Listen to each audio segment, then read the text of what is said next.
All right, good morning. It's April 17th as we record this. It's a beautiful April morning, and I'm here with former Navy Commander, Representative Derrick Jackson, who is running for governor. And good morning, and thank you, Derrick, for coming and talking with us today. Thank you, Tom, and to all of our friends up in North Georgia. Listen, I appreciate you all taking the time, and even through the use of technology, giving me an opportunity to share my thoughts as it relates to rural Georgia or Georgia as a whole. So, thank you Okay. for the opportunity. I look forward to this interview. Oh, you're welcome, and thank you for coming. We were just chatting a little bit about you were on with the Rural Council the other night. Appreciated you stopping by and talking with us there too for the whole rural council for the whole state.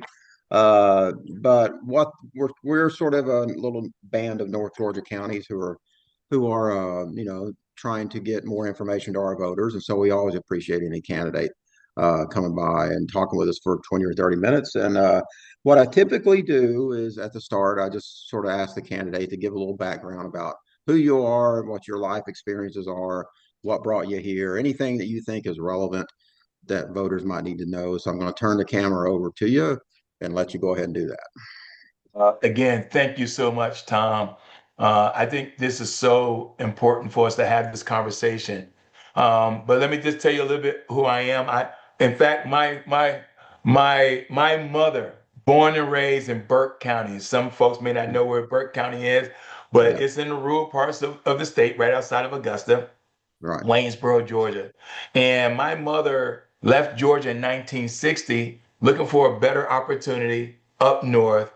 New York was hiring, had this big job fair looking for nurses. And so my Mhm. mother and a few of her siblings, about five or six of them, left Georgia in 1960, went up to New York, and three of them became nurses. My mother being one, she was a nurse for 40 years before the good Lord called her home.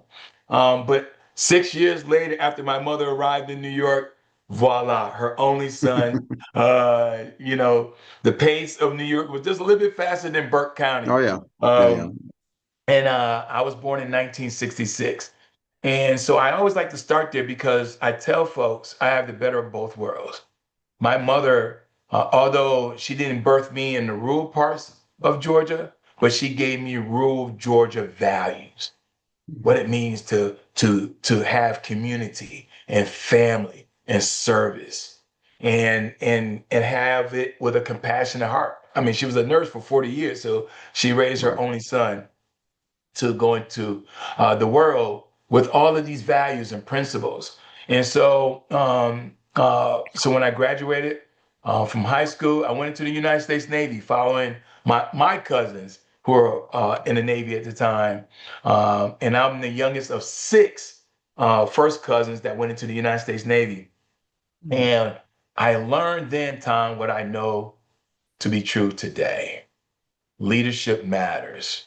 I went to Great Lakes, Illinois in boot camp, and Tom for 12 weeks in Chicago dealing with that snow again. I left New York with all this snow. All right. And Navy, what they gonna do? The very first place they send me to another place that's very cold. I'm a fellow Navy. I'll just interrupt you and then you go. I'm a fellow Navy guy too. I was enlisted and I went to boot camp in Orlando. Much better. See, you had a better So, well, I'll tell you, yeah. if you survive Great Lakes, then you are one strong guy. So go ahead. Go ahead. I'm sorry. No. I thank you for interjecting that Yeah. because you reminded me to say one critical piece about my naval career. I went in as an enlisted. I went in as E1, and it was just a blessing by God that I went from E1, Tom, to Chief Petty Officer E7 in 8 years.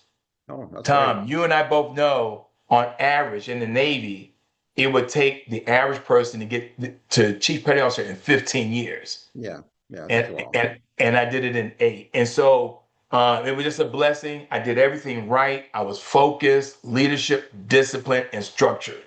Yeah. And my executive officer at the time said he would call me Action Jackson. That was my call sign on the ship. And Tom, he said, you should put in this package to go from enlisted to officer. He said, not many of our enlisted on this ship. And so I did that, Tom. And on my ninth year in the United States Navy, I was trading in my chief petty officer anchors for my ensign bars. Mhm. And I would never forget my roots.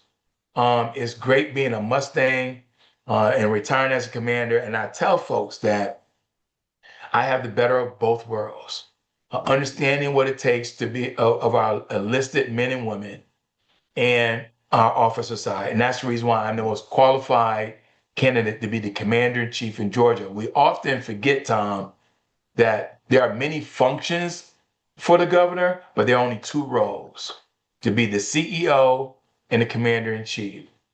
And that's the reason why I say I unequivocally, probably the best qualified candidate ever in the history of Georgia, because no other gubernatorial candidate had 22 years of military. The only other one that had a lot of military experience was Jimmy Carter, and he had 7 years. And guess what branch, Tom? Navy. He's Navy guy. Navy. He's Navy But Jimmy, nuclear guy, which I was too. So that just oh, oh, I'll oh, throw that were in. you on were Yeah. you on a submarine No, I or a was on ship? aircraft carrier, USS Eisenhower. Aircraft carrier. Okay. Okay, I did the USS Nimitz, Okay. and I salute our nuclear propulsion Hmm. subject matter experts that they kept our ships and our submarines running. So thank you Right. for your service, Tom. But let Thank me you. conclude by saying who I am. So I did 22 years in the Navy, 10 years in corporate America, and now I'm on my 10th year under the Gold Dome. That's 42 years, Tom, and to everyone else, 42 years of leadership, experience, and service. And who our governor is matters. Leadership matters, experience matters. Once we get through all the slogans and pontificating and political talk, that's what matters most. I'm a husband and a father. Those two titles, out of all the titles I was blessed with, Tom, being a husband and a father means so much to me. My wife and I, we have seven beautiful, a blend of four daughters and three sons. And 2 weeks ago, I had the opportunity to walk our oldest child down the aisle, and I cried like a baby. Hear me, a Navy warrior, one that did 7 deployments, 4 combat missions, 2 special operations, and one Yeah. humanitarian mission. I cried like a baby. I just remember when we brought her home. And so that's who I am, Tom. I am one that's asking to be hired by you all in all parts of Georgia, urban, suburban, and especially rural. People keep forgetting, Tom, and I know we're going to get through this during our interview here, but we only have 159 counties. And of that 159 counties, Tom, 122 counties are considered rural, All right. Yeah. right? We Yeah. Yeah. cannot ignore 2/3 of our state. Everything Right. cannot be Atlanta metro centric. And so, and my wife, let me just say something about her as well. She also was born and raised in the rural parts of Georgia. Now she was Hmm. actually brought up and raised in, and she was reared in Albany, Georgia, not Albany, New York. Yeah. Albany, Georgia. She was born and raised in Albany. She went to high school, graduated from high school in Albany. She went to college, Albany State University, and she also served. She represented.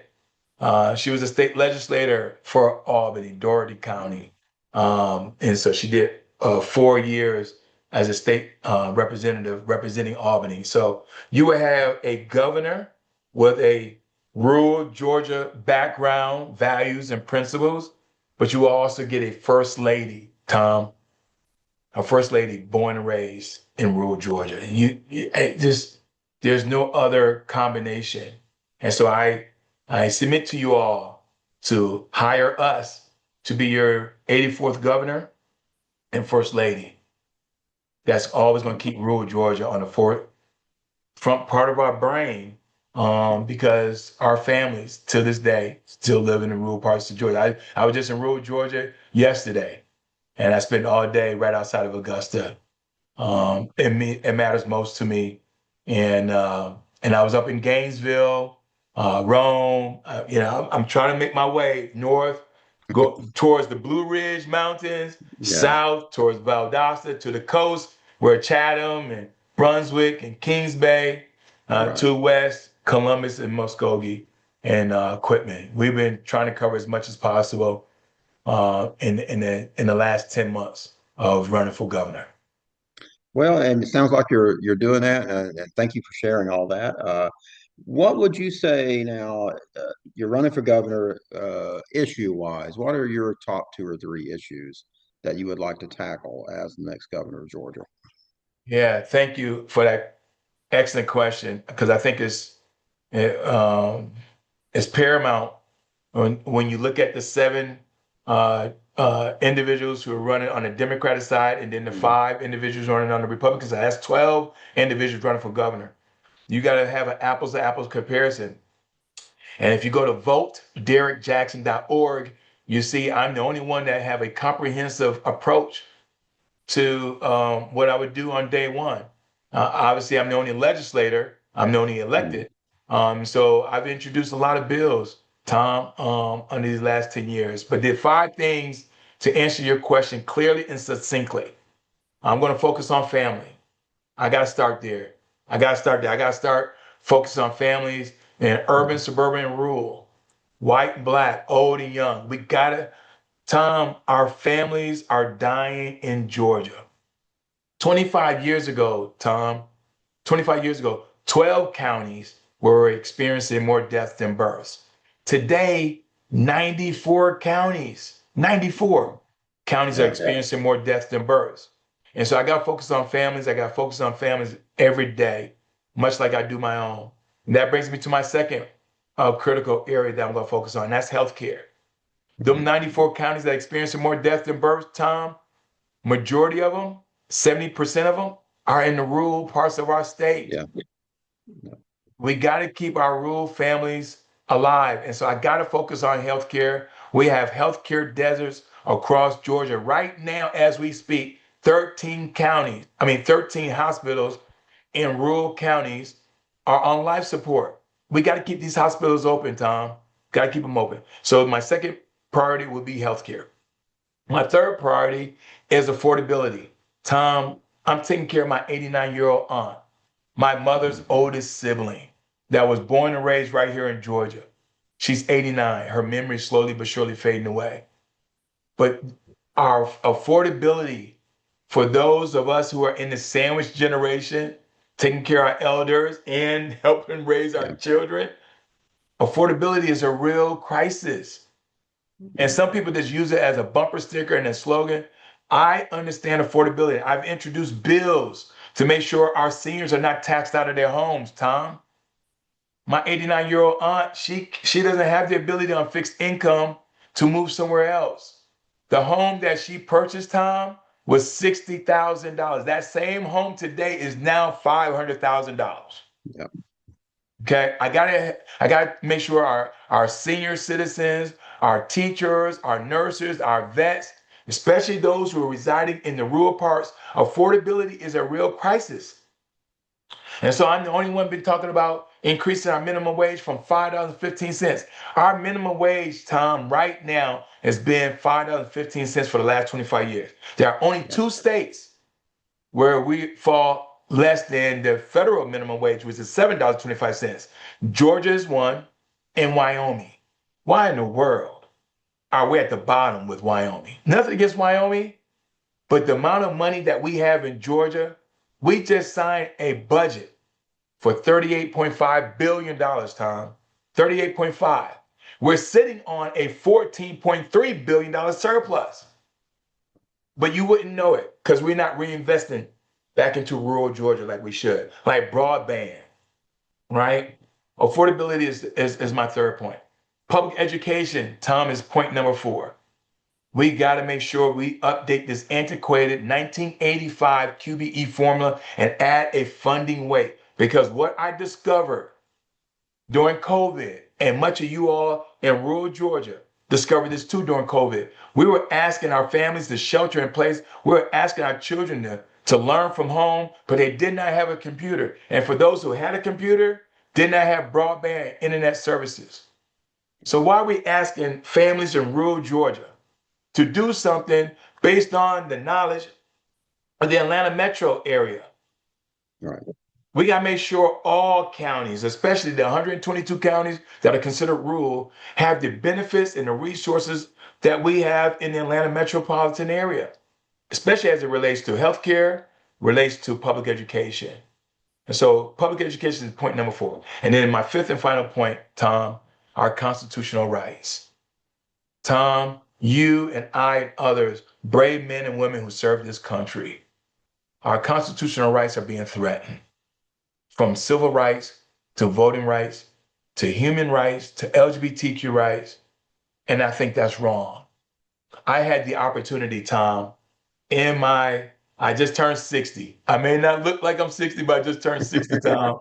But in my 60 years of living, I've had the opportunity to recite the oath 17 times, 12 times in the United States Navy and 5 times under that gold dome. The oath will never have an expiration for me to support and defend the Constitution of the United States. That's the bedrock of our foundation. No one should be threatened to leave their home because a person that's in Washington, D.C. is sending ICE to intimidate not just immigrants, Tom, citizens. Right.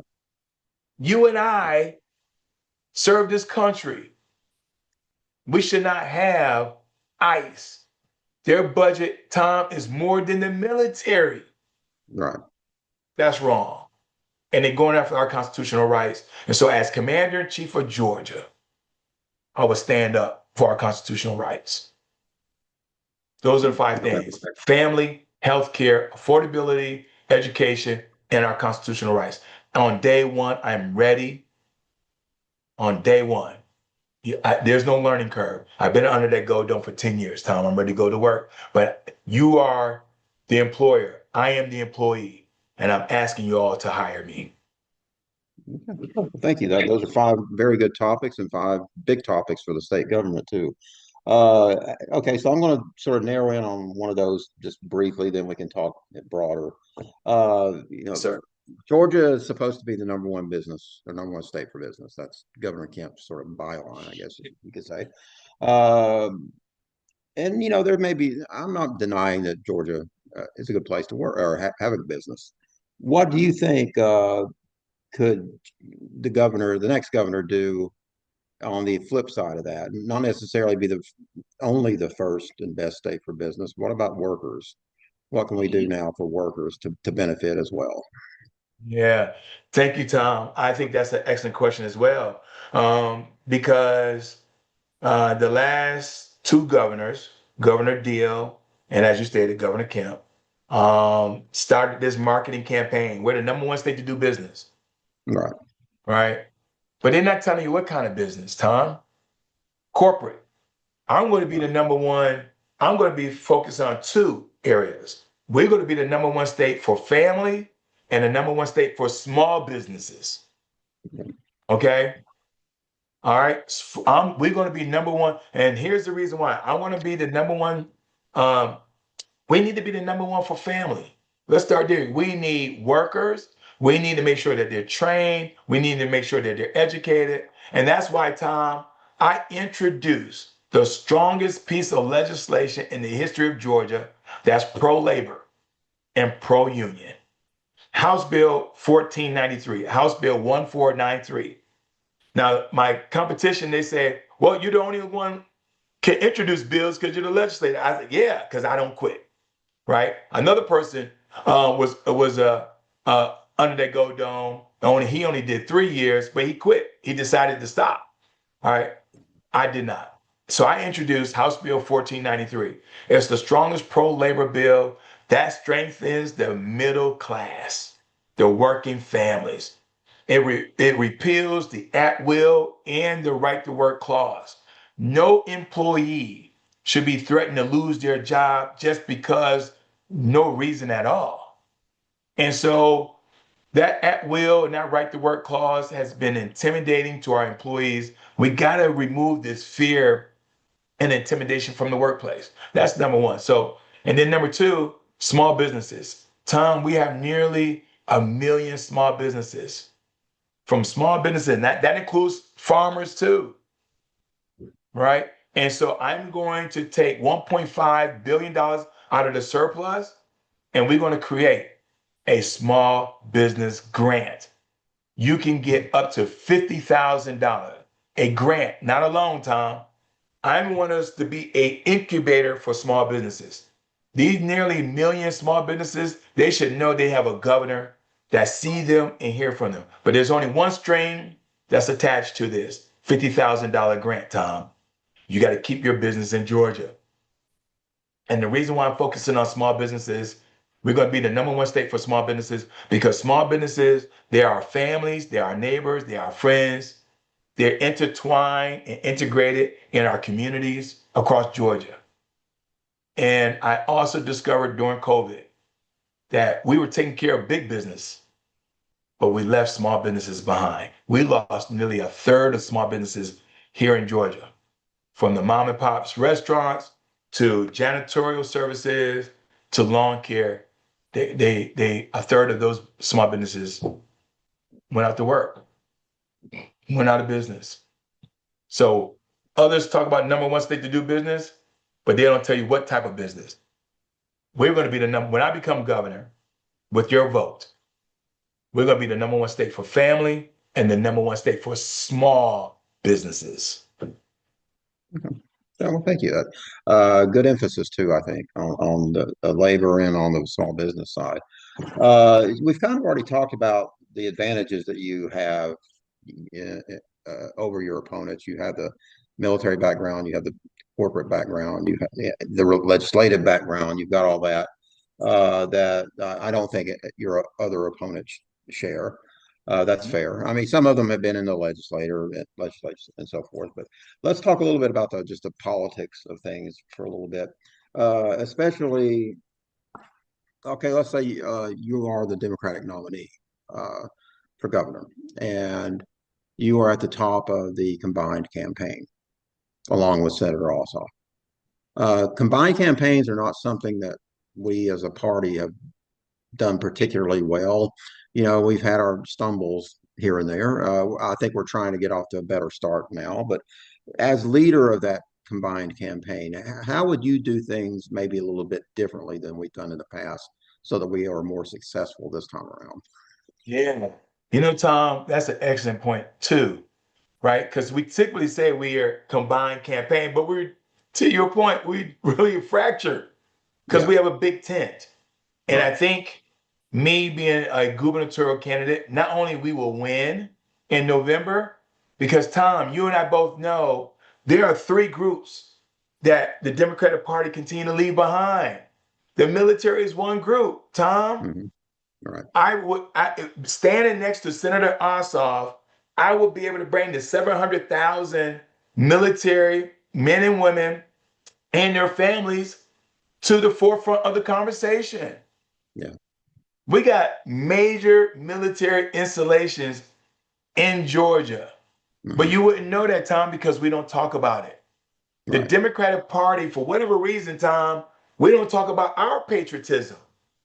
Those of us who serve, we don't highlight that. So that's one group as a gubernatorial candidate that I bring that no other candidate that's running can bring.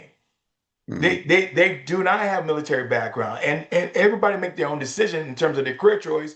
But to answer your question in the most clear, succinct way, that's one group we can bring to the table. 700,000, Tom. That's 700,000 votes Right. that we could bring to the conversation for the Democratic Party and say, the Republican Party, y'all don't have a monopoly on patriotism. We Right. serve too. In fact, I think that's the strongest point that I can sell to the public, that we have to have our military men and women brought to this conversation. That's the first group.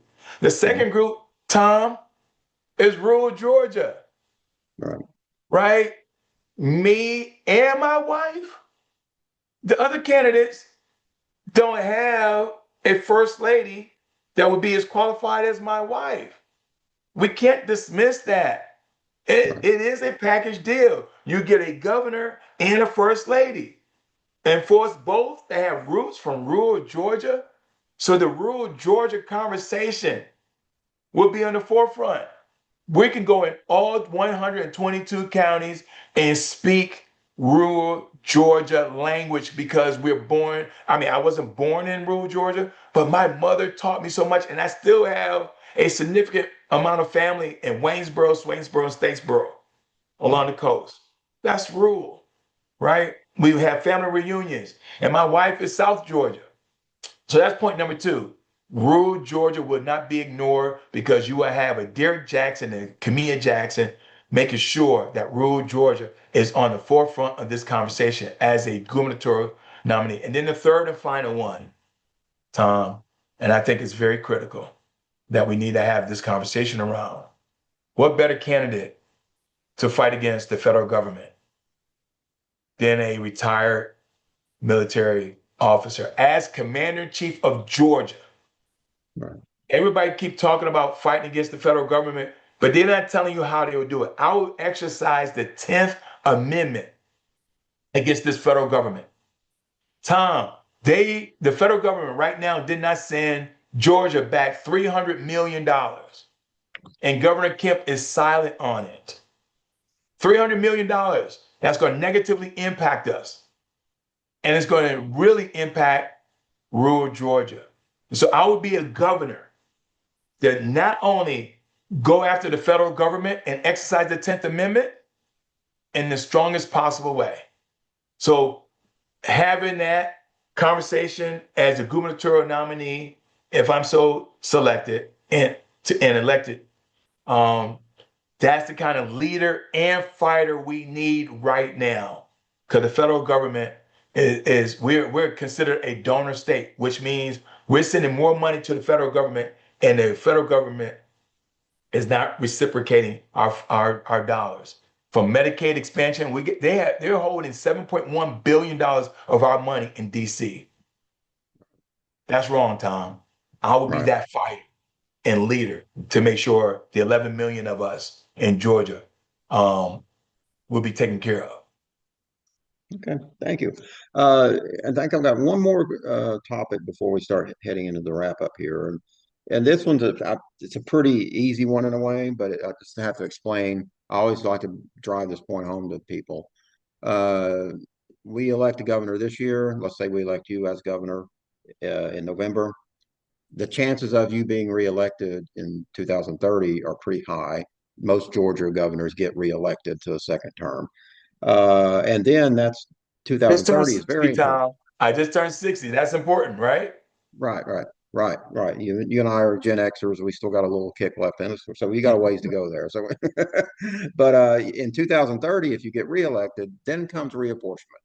Mhm. And there's no guarantee that even if we have the governor's mansion, we will be the majority party in the state assembly. The Republicans could still be the majority party there. So we talk about redistricting and all of that. What is your stance as governor? How would you approach the redistricting argument? And if you have a hostile Republican assembly necessarily against you, how would you handle that as governor? Yeah, that's it. Man, Tom, these are excellent questions. We need to go on the road so you can ask me these questions during my Right, interviews. Um, because we do need to look at 2030. right. This is not just about 2026 and 2028, it's about 2030 as well. So I Yeah, introduced legislation, Tom. Of course, it didn't get passed, but it will neutralize gerrymandering here in Georgia. And so once I get elected, all these bills that we're talking about that I introduced, they will be on the forefront and making sure they get through the legislature, from expanding Medicaid to being pro-labor to this anti-gerrymandering is another piece of legislation that, again, just to reiterate, that I introduced. And in that legislation, Tom, it takes the Georgia General Assembly out of it.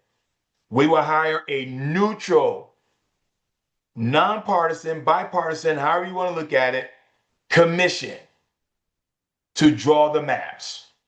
That's how you have fair and equitable voting before the voting starts. And so Republicans and Democrats know my position on gerrymandering. Republicans and Democrats know right now what my position when it comes to voting rights, because they've seen me in action under that gold dome. And that's the other thing that I bring to this table that my competition can't. The only other person that served under the gold dome that's running for governor, he only did 3 years. Three. I'm on my 10th year. The other five are not there, right? And so we will be ready on day one to make sure that we have a fair election. And you got to think about 2030. In 2030, I would just turn 64, right? I would have the fight ready. And because you're governor, you have a significant amount of influence. And if they do not play ball between now and 2030 and understand the power of that veto pen, and I truly believe, though, Tom, that we're close to flipping the House. Because when I got elected in 2016, we only had 62 Democrats. Today, we have 81. So in 10 years, we've increased 19 seats. And I truly believe we can flip it 10 more seats or 11 more seats this cycle. If not this cycle, the next cycle. So, but before we get to 2030, I think we'll have the governor's mansion and the House. The Senate is a little bit more challenging to the essence of your point. But I think we'll be ready, and we will introduce my legislation. It's already ready, and I already have the relationships to get this job done to make sure gerrymandering, and it's the John Lewis Voting Rights Act. That's what I did. I just took the John Lewis Voting Rights Act that they get to pass at the federal government level, and I just made a state level John Lewis Voting Rights Act that neutralizes gerrymandering and make it nonpartisan. Okay. Well, thank you. And that's a good act to bring to Georgia, I think, for that. So good. Well, I hope your prediction about the state house is correct. We are heading that way. I hope we head that way as fast as we can. So we've talked about a lot here. At the end of an interview, I always like to give the candidate a minute or two just to give us your stump speech about why we should elect Derrick Jackson to be our next governor. So I'm going to end it with you doing that. So tell us, give us a summary of all this. Why should we elect you as the next governor? Yeah, again, thank you so much, Tom, for doing this. Getting the word out to rural Georgia matters most to me. And we all know who our governor is matters. I'm the most qualified candidate, and I say that in the most humble way. But my career is what it is. I've been blessed by the good Lord to have served in the most honorable way, and that's serving my country, and that's service, and it's the way my mother raised me. And I'm so grateful that the rural values that my mother instilled in me still holds true today. And that's about family. And that's the reason why I'm going to focus on family. And again, I love being a husband. My wife and I, we have 7 amazing young adults now. And I'm asking for your prayers. I'm asking for your vote. But more importantly, I'm asking you to hire my wife and I because when you hire Derrick Jackson and Camilla Jackson to be the first lady, that is rural Georgia. We're going to bring these same values under that gold dome each and every day. Believe what I say. I'm the only candidate that's focusing on family and health care, affordability, public education, and our constitutional rights. And I encourage you all to go to my website and share. Vote Derrick, DERRICK, Jackson.org. That's vote DerrickJackson.org. Some candidates are just talking about philosophical policies and programs. My website, I'm showing you and sharing with you actual legislation that I've introduced. That's the kind of governor I will be ready on day one. And thank you so much, Tom, and the Rural Council for doing this to get the word out, because no county should be left behind. And with a Governor Jackson, rural Georgia, you would not be left behind. You would not be left behind. Enough is enough. And rural Georgia matters most to me. Okay, well, Derrick Jackson, thank you so much.